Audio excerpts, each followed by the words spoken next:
Ontario is striking deals with its provincial neighbours. Premier Doug Ford signed memorandums of understanding with 3 provinces yesterday. Government and previous Prime Minister didn't show enough love, in my opinion. You have to get permits before 2 years and start moving. Canada is heading into its biggest political crisis in a generation, and it's starting in Ontario.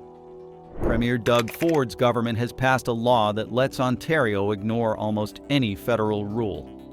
And now, small parties want full control over the province, and northern communities are pushing to create a brand new province. At the same time, Indigenous nations are standing up to protect their lands, claiming authority that goes beyond current borders. This isn't just debate, it's a serious threat for Canada. What happens if provinces pick and choose which federal laws to follow? How do you run a country when parts of it want out? And could Ontario's push for more power actually cause Canada to break apart completely? Stay with us, because what's happening right now could decide whether Canada stays together or starts falling apart. The North-South conspiracy. While national commentators obsessed over provincial separatism, another movement had quietly taken root in the vast northern stretch of Ontario, a region physically connected to the south, yet politically worlds apart. Northern Ontario occupies more than 90% of the province's land, but holds only 3% of its population. This geographic imbalance has profound implications. Political power is centered in the south, concentrated around the economic corridor from Windsor through Toronto to Ottawa. Northern Ontario, by contrast, finds itself effectively voiceless. In the Ontario Legislative Assembly, Northerners elect only 11 of the 124 members of provincial parliament. Despite overseeing vast natural resources, they hold little sway over policy. Federal representation fares no better. Rural northern ridings often span thousands of square kilometers, forcing members of parliament to travel by air just to meet constituents. The Kenora, Rainy River District, for instance, covers more land than several European nations, yet carries the same weight in federal governance as a single Toronto neighborhood. The imbalance is not just logistical, it is structural. Economically, the picture grows even starker. While northern mines, forests, and rivers generate billions, southern cities host the offices, manufacturing plants, and processing centers that benefit most. The north supplies the raw material. The south reaps the rewards. The forestry sector illustrates this well. While loggers work the boreal forest in freezing conditions, the high-paying processing jobs remain centered in urban hubs. Even hydroelectricity, often generated in northern rivers, flows south through vast grids, leaving behind communities that still pay more for electricity than their southern counterparts. There is also a cultural divide. Northern Ontario has forged a distinct identity through its mining heritage, Indigenous communities, Franco-Ontarian populations, and waves of immigrant laborers. In many ways, it shares more in common with other remote, resource-dependent regions than with its own southern cities. It was within this growing chasm that a realization began to take root. Maybe the problem was not Ottawa at all. Maybe the problem was Queen's Park, the resource extraction empire. When communities begin to recognize patterns of exploitation within their own provincial borders, the shift in political energy is seismic. That shift began taking hold in Northern Ontario when residents started questioning the costs of being tethered to a government that often seemed more focused on Toronto than Thunder Bay. Mining exemplifies the dilemma. Northern Ontario is rich in gold, silver, nickel, copper, and critical minerals vital for 21st century technology. Yet, mining operations have largely become extractive in every sense of the word.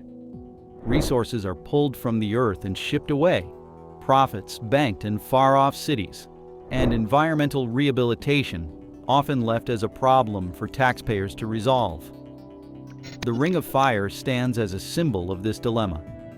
Touted as one of Canada's greatest untapped mineral reserves, the chromite-rich region has drawn international interest.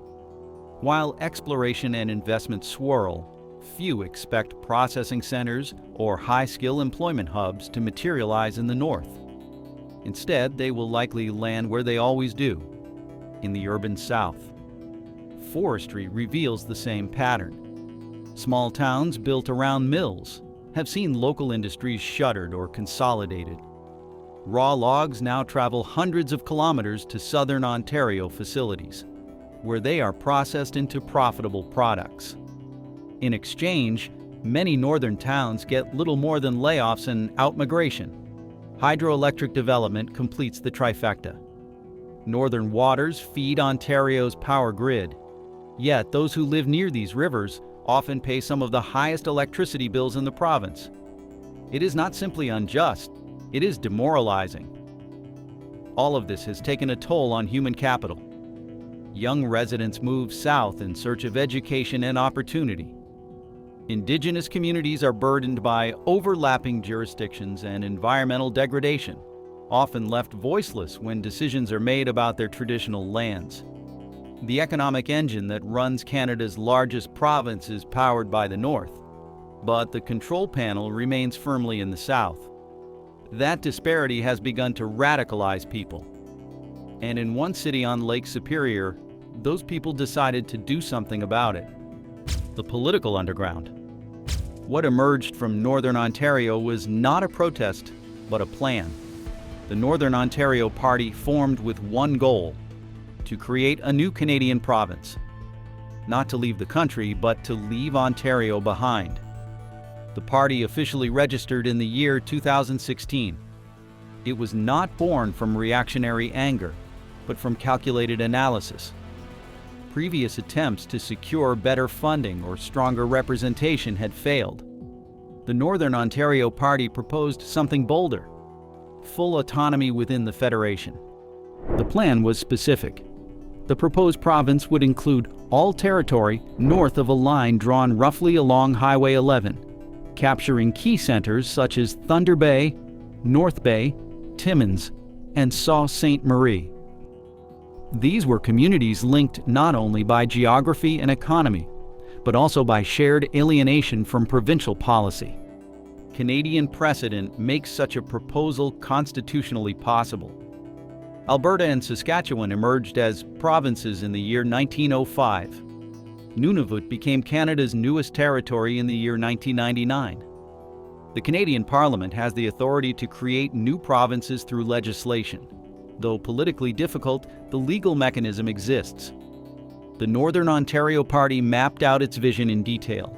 It outlined how taxes could be levied, how natural resource revenue would be retained, and how federal transfer payments could support infrastructure and health care.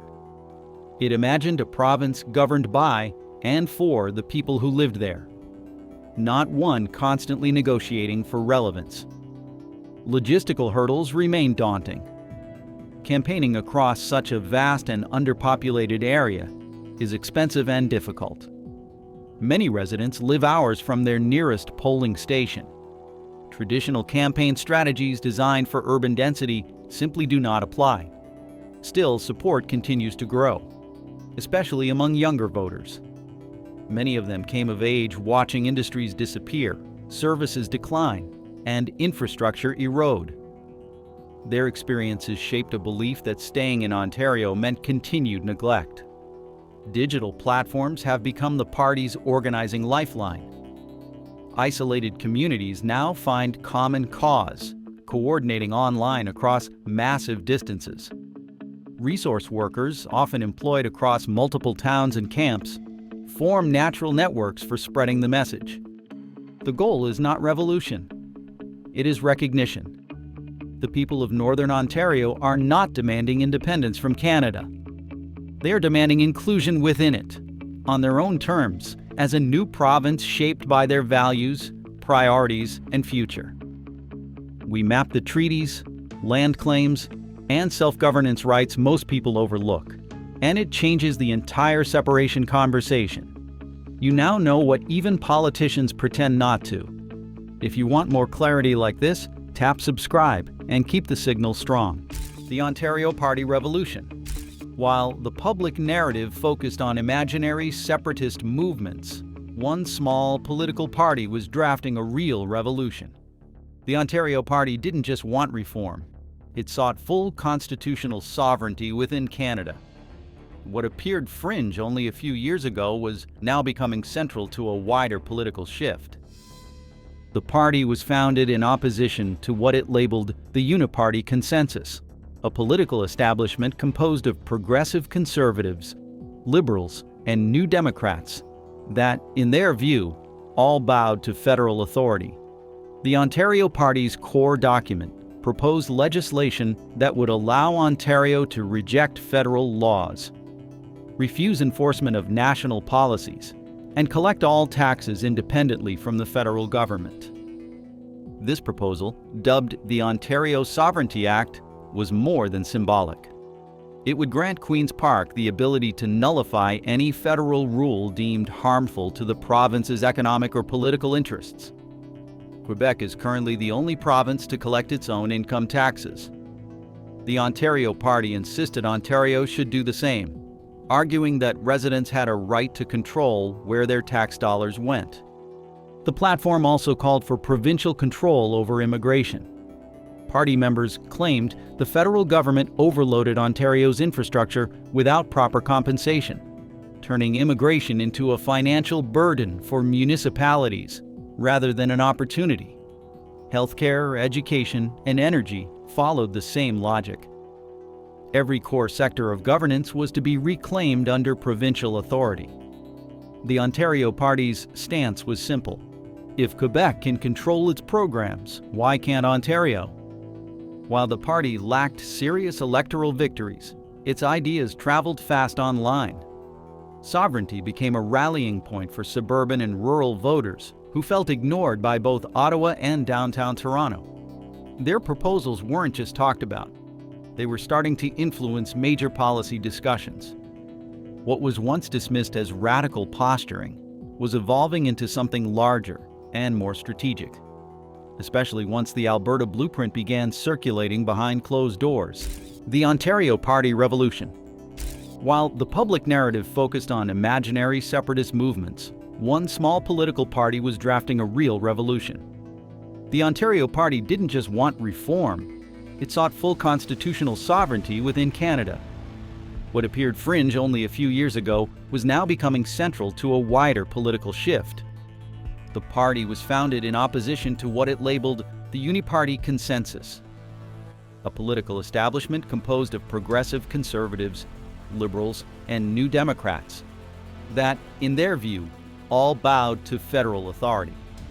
The Ontario Party's core document proposed legislation that would allow Ontario to reject federal laws, refuse enforcement of national policies, and collect all taxes independently from the federal government. This proposal, dubbed the Ontario Sovereignty Act, was more than symbolic. It would grant Queen's Park the ability to nullify any federal rule deemed harmful to the province's economic or political interests. Quebec is currently the only province to collect its own income taxes. The Ontario Party insisted Ontario should do the same, arguing that residents had a right to control where their tax dollars went. The platform also called for provincial control over immigration. Party members claimed the federal government overloaded Ontario's infrastructure without proper compensation, turning immigration into a financial burden for municipalities rather than an opportunity. Healthcare, education, and energy followed the same logic. Every core sector of governance was to be reclaimed under provincial authority. The Ontario Party's stance was simple. If Quebec can control its programs, why can't Ontario? While the party lacked serious electoral victories, its ideas traveled fast online. Sovereignty became a rallying point for suburban and rural voters who felt ignored by both Ottawa and downtown Toronto. Their proposals weren't just talked about, they were starting to influence major policy discussions. What was once dismissed as radical posturing was evolving into something larger and more strategic, especially once the Alberta blueprint began circulating behind closed doors. Ford's federal war. Doug Ford was not just clashing with Ottawa, he was quietly rewriting the rules. While his public speeches targeted federal inefficiencies, the real strategy emerged through new legislation that granted Ontario unheard-of powers. The Special Economic Zones Act, passed in early 2025, marked a turning point. On paper, it was designed to spark economic development. In practice, it allowed Ontario to override nearly any law, federal, provincial, or municipal, within designated regions.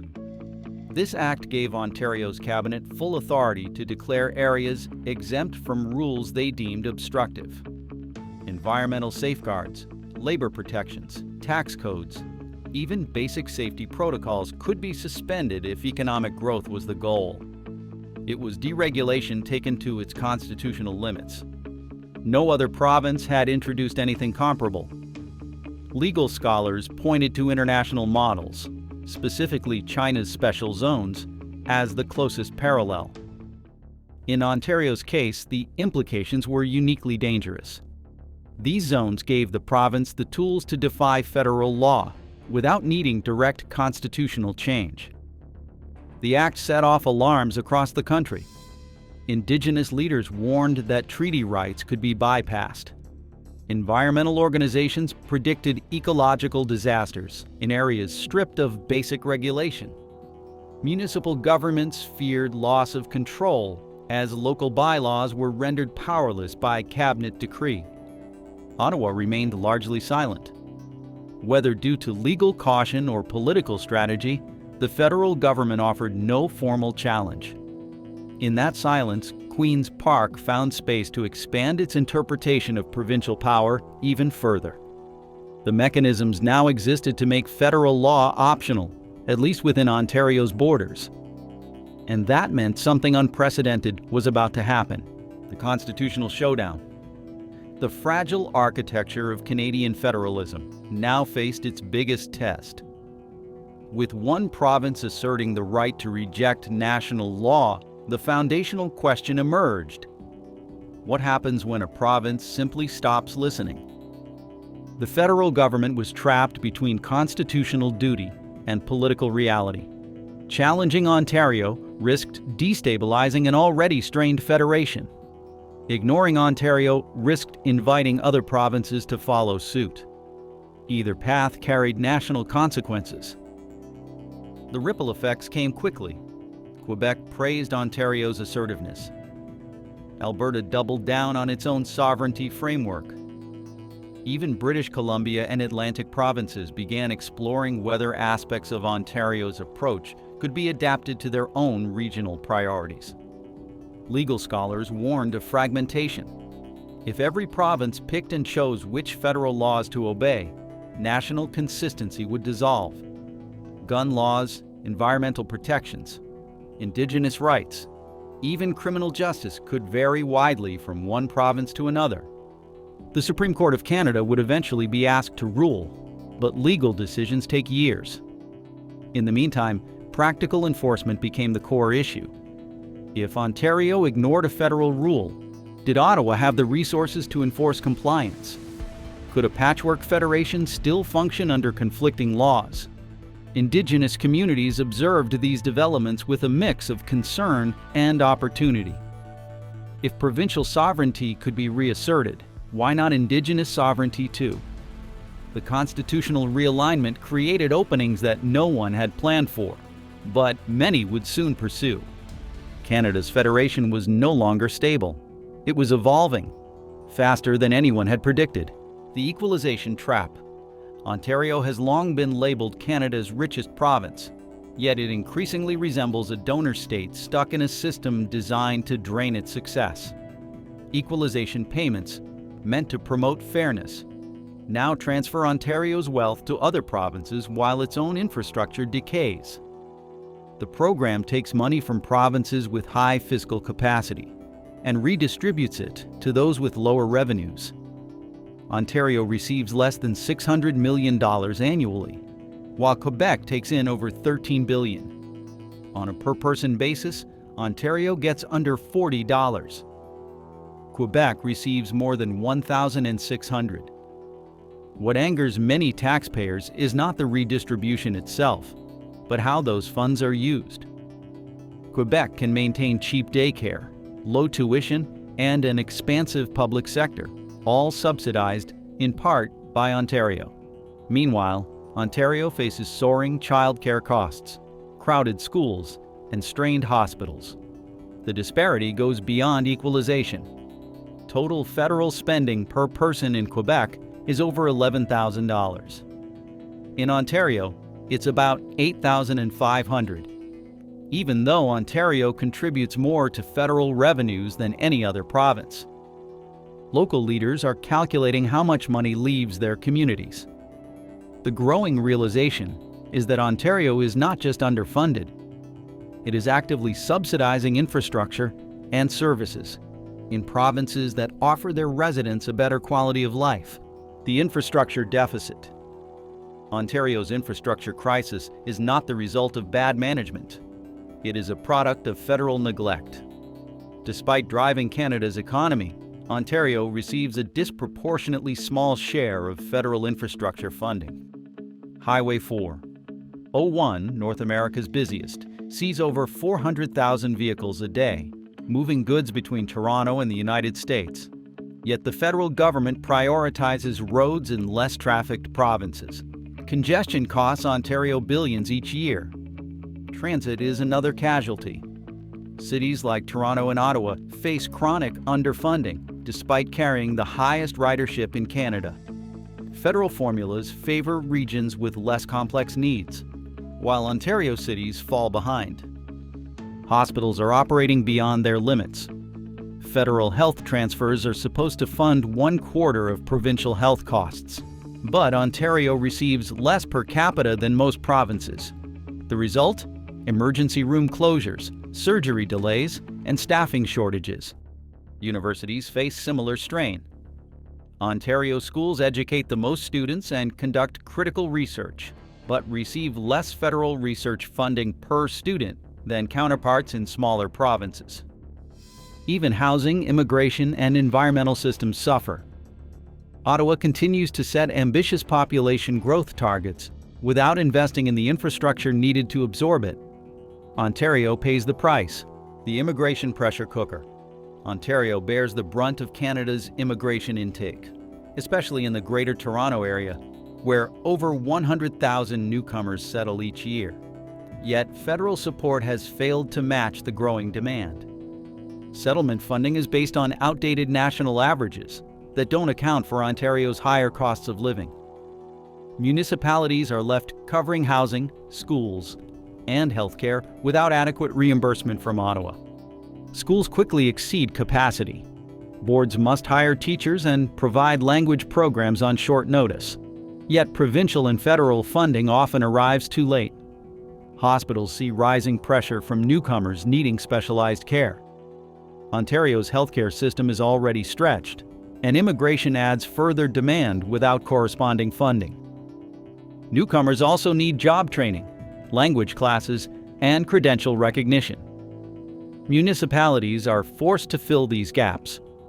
Meanwhile, housing demand surges, worsening affordability for all residents. Immigration is essential for economic growth, but the cost burden lands heavily on Ontario communities. Federal policy dictates population growth, yet local governments must build the services that make it sustainable. The corporate exodus threat. Ontario businesses are starting to question whether the province is still a good place to operate. Federal tax and policy decisions have created competitive disadvantages that threaten to push employers elsewhere. Combined federal and provincial corporate tax rates are higher in Ontario than in competing jurisdictions.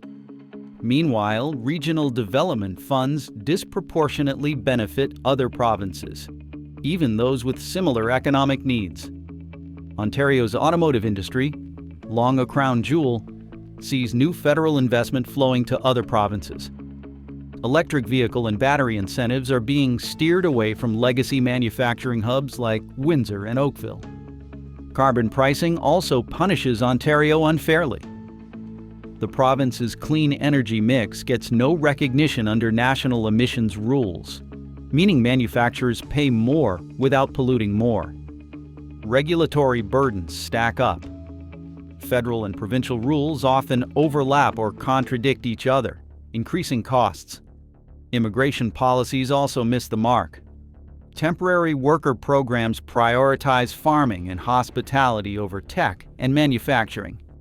Research funding, trade policies, and infrastructure gaps all add to the pressure. The result is an environment where businesses pay more, receive less, and must navigate a fragmented regulatory system. Now, Alberta's separatist organizers are quietly speaking to Ontario business leaders. They see a shared enemy in Ottawa and the possibility of a new alliance forming, not just between governments, but between economies. The domino effect theory. Ontario's exit from Confederation wouldn't follow other provinces. It would trigger them. Economic models show that Ontario's departure would destabilize federal finances, force drastic changes in governance, and pressure every remaining province to reconsider its place in Canada. Ontario contributes around 40% of all federal revenues. Its exit would blow an enormous hole in the national budget. Equalization payments would collapse overnight. Quebec alone receives more than $13 billion annually, money that cannot be replaced without either huge tax increases or devastating spending cuts. The military budget would be gutted. Ontario taxpayers fund nearly half of national defense. Without that funding, equipment procurement, troop salaries, and overseas deployments would all be jeopardized. Federal employment complicates matters further. Hundreds of thousands of government workers reside in Ontario. An exit would require relocation or new treaties for continued operation, logistically and politically overwhelming. Trade and transport also depend on Ontario. The Trans-Canada Highway, St. Lawrence Seaway, and national rail lines all flow through it. Without secure transit agreements, Eastern and Western Canada risk being economically severed. Ontario also hosts Canada's financial sector, stock exchanges, banks, and insurers. A departure would fracture national monetary systems and force the creation of new regulatory and banking frameworks. More dangerously, the precedent could spread. Quebec, long eyeing independence, could see Ontario's exit as a green light. Western provinces may follow to escape a federation now anchored by Quebec's political gravity. Ontario's awakening doesn't just threaten federal finances, it endangers the Confederation itself. The First Nations wildcard. Any discussion of Ontario's separation is incomplete without Indigenous sovereignty. First Nations governments hold constitutionally protected rights that do not disappear with changing provincial borders. Much of northern Ontario lies on treaty land, including territory under the Robinson Treaties of 1850. These agreements precede Canadian Confederation and remain legally binding. Any new provincial boundary would require First Nations consent, not just consultation. Modern claims are even broader. The Anishinaabe Nation represents nearly 50 First Nations, with territory spanning most of northern Ontario. Land and resource rights remain under negotiation and are constitutionally protected. Many First Nations already exercise self-government powers. Their laws, courts, and leadership exist independently of Queen's Park. If Ontario splits, these governance structures remain and could gain leverage in shaping post-separation arrangements. The constitutional duty to consult means that any decision affecting Indigenous land, resources, or rights must include Indigenous nations. This is not optional, it's law, and it grants First Nations real influence over what happens next. Indigenous communities also sit atop major resource zones: minerals, forests, hydroelectric rivers. Control over these assets will be central in any future political map. Any deal that excludes their voices will face legal challenges, political resistance, and possibly international attention. Chiefs have already declared they will negotiate directly with whatever entity governs their land. Ontario cannot redraw the map without Indigenous nations at the table. The urban-rural civil war. Ontario's deepest fractures may not be with Canada, but within itself. Urban and rural communities are pulling in opposite directions, making unified provincial governance increasingly difficult. Urban areas like Toronto, Ottawa, and Hamilton house the majority of the population and dominate provincial elections. Yet they occupy only a sliver of Ontario's landmass. Their policy priorities: transit, carbon pricing, cultural diversity, clash with the needs of rural regions. In rural Ontario, where support for conservative and resource-based policies is strong, carbon taxes, land use regulations, and environmental mandates are seen as economic threats. Voters outside the cities feel ignored, overruled, and sacrificed for policies that don't serve them. Maps reveal the divide. Urban ridings elect progressive candidates. Rural districts vote conservative. Governing both with a single platform becomes almost impossible. Healthcare and education policy drive the wedge deeper. Urban schools face growth challenges. Rural ones face closure. City hospitals need expanded capacity. Rural residents just want emergency rooms to stay open. Provincial budgets can't do both. Even social values split along geographic lines. Rural Ontario resists rapid social change. Urban Ontario champions it. The result? Constant tension, policy whiplash, and growing alienation. Some political strategists quietly consider that Ontario may eventually need to divide, because a one-size-fits-all government no longer works. The new map of North America. What began as policy rebellion is morphing into something far larger, a redrawing of borders once thought unchangeable. Ontario's internal fractures, paired with its constitutional fights with Ottawa, may ignite territorial shifts that echo across the continent. Northern Ontario could become Canada's 11th province. That alone would set precedent for regional separation movements across the country. Areas with distinct economic and cultural identities, from northern British Columbia to Labrador, could follow. Southwestern Ontario, deeply tied to American border cities through trade and industry, might evolve in unexpected ways. If Canadian governance splinters, cross-border economic integration could deepen into political alignment. Quebec sovereigntists would seize the opportunity. Without Ontario's counterbalance, the province would hold disproportionate sway within the federal system, making independence far more appealing. Western provinces like Alberta and Saskatchewan might also exit. Without Ontario, a federation led by Quebec holds little appeal. A Western coalition or full independence could become politically viable. If Ontario moves, who follows? Atlantic provinces can't stand alone. Indigenous nations may lead a whole new era of sovereignty. Could Canada split like Yugoslavia? Quietly at first, then all at once. We want to hear your take. Would this change be chaos or a correction? Leave a comment and join the conversation. Thanks.